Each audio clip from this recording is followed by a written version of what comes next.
안녕하세요 친구들. 오늘은 선생님과 함께 역사를 빛낸 위인들 그 세 번째 시간으로 문화예술을 발전시킨 위인에 대해 알아보도록 하겠습니다. 문화예술을 발전시킨 첫 번째 위인으로는 풍속화가 김홍도를 말할 수 있는데요.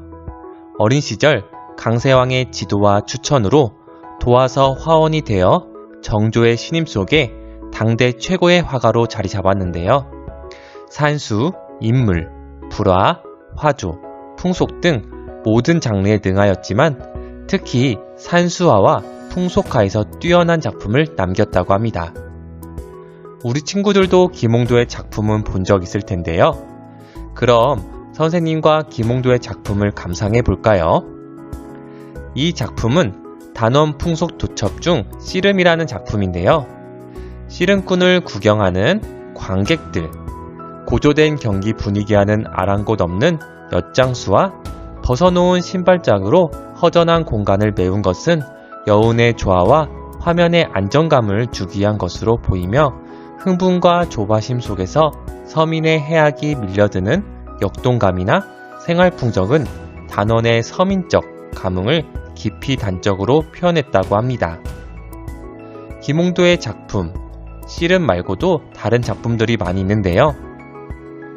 다른 작품도 한번 감상해 보도록 하겠습니다.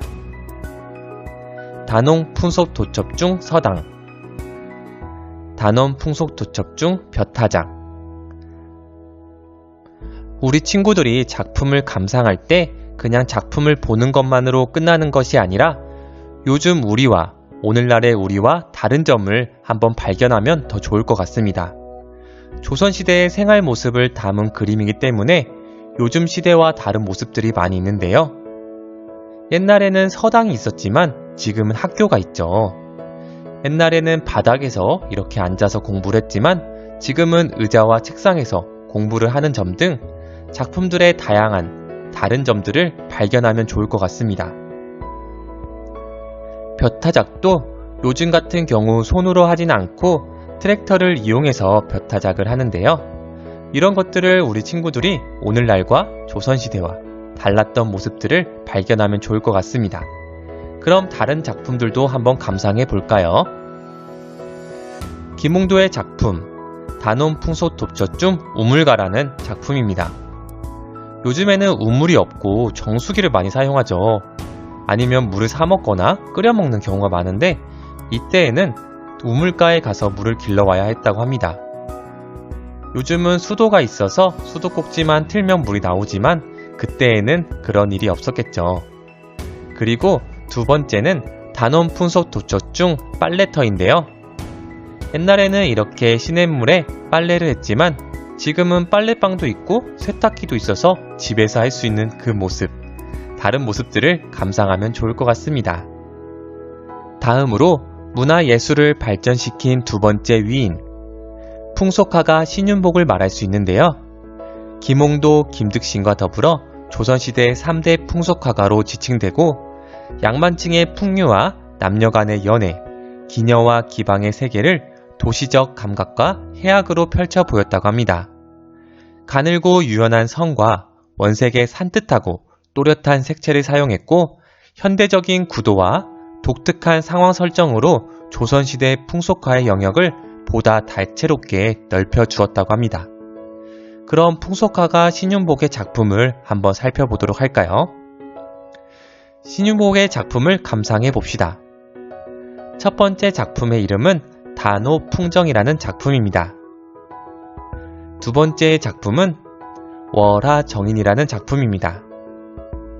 우리 친구들이 작품을 세세히 한번 살펴보도록 하세요. 화면을 멈추고 살펴봐도 괜찮습니다. 다음 신윤복의 작품을 감상해 볼까요? 첫 번째 작품은 봄나들이 작품이고요. 두 번째는 뱃놀이 작품입니다. 옛날 조선시대에는 봄나들이를 이렇게 말을 타고 사람들과 걸어가며 봄나들이를 했나 봅니다. 또 뱃놀이 하는 장면들도 보면서 조선시대에는 이렇게 뱃놀이를 했구나 이렇게 생각해 보면 좋을 것 같습니다. 또 요즘은 어떻게 놀고 어떻게 봄나들이를 가는지 한번 비교해서 상상해 봐도 좋을 것 같습니다. 자, 그럼 김홍도와 신용복의 작품을 한번 비교해 볼까요? 김홍도와 신용복의 그림으로 조선시대 사람들의 생활 모습을 우리가 알 수 있는데요. 김홍도는 서민들의 모습을 정감 있게 표현했고요. 신윤복은 주로 양반 사회와 여성 생활을 그렸다고 합니다.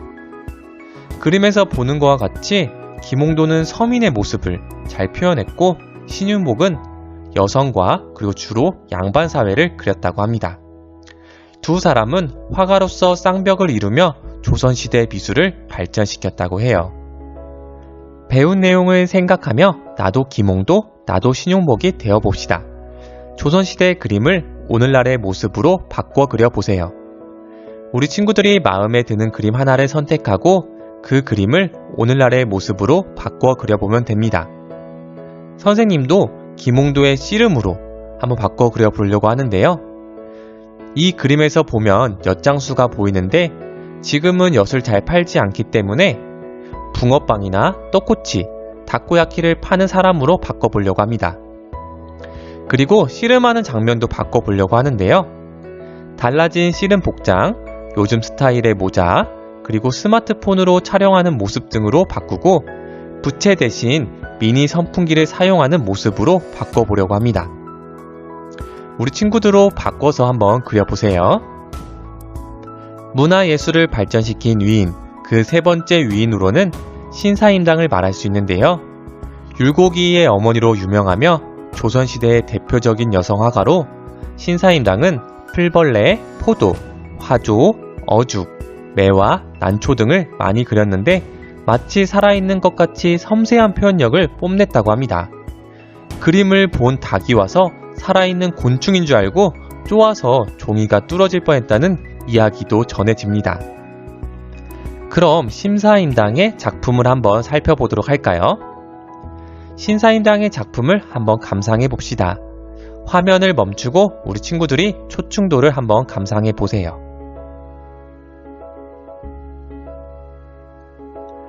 문화와 학문을 발전시킨 위인, 미술과 과학의 발전을 시킨 위인인데요. 바로 레오나르도 다빈치입니다.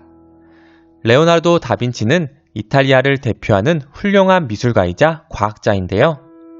레오나르도 다빈치는 미술, 건축, 철학, 음악, 수학, 과학 등 다양한 분야에 뛰어났으며 주요 작품으로 모나리자와 최후의 만찬이 있습니다. 그럼 레오나르도 다빈치 작품을 감상해 볼까요? 첫 번째 작품은 모나리자고요. 두 번째 작품은 최후의 만찬입니다.